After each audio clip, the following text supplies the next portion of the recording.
Good morning, everyone.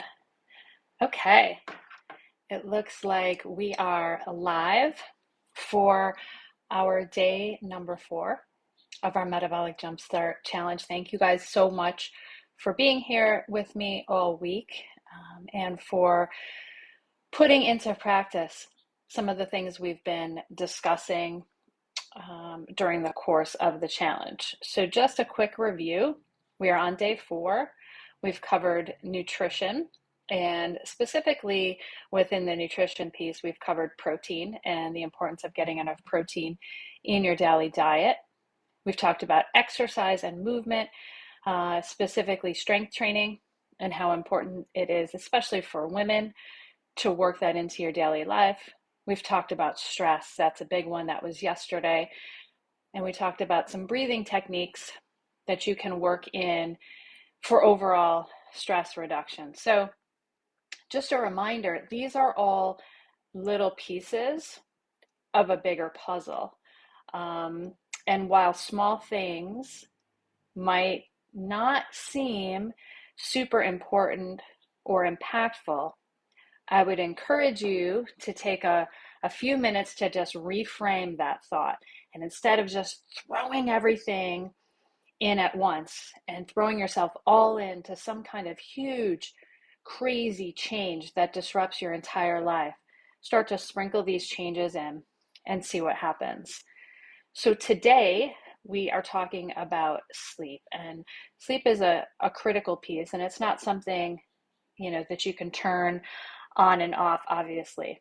This is a work in progress. But I guess that the biggest piece that I want you to understand about sleep is the effect on your hormone levels. So it's not just the fatigue itself, but it's the impact on the hormone levels and what that does to fat storage and just, all of the stress hormones and things like that. So be sure that you're reading your email so you understand the science. That's one thing that's really important to me when working with my clients, is that you understand why I'm asking you to implement certain changes. It's not just, hey, you should do X, Y, or Z.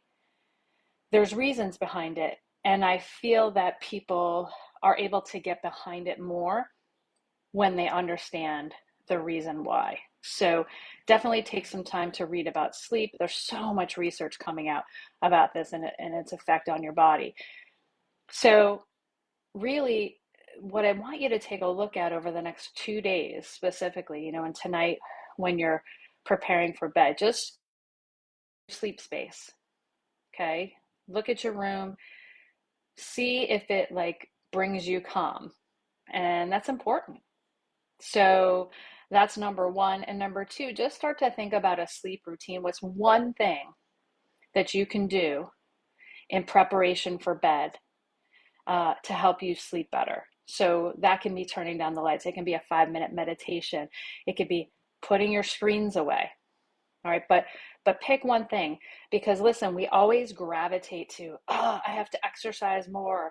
I have to eat more salad, and I have to cut back on my calories. And yes, all those things are super important, but you could be doing all of those things right and still be stuck where you are.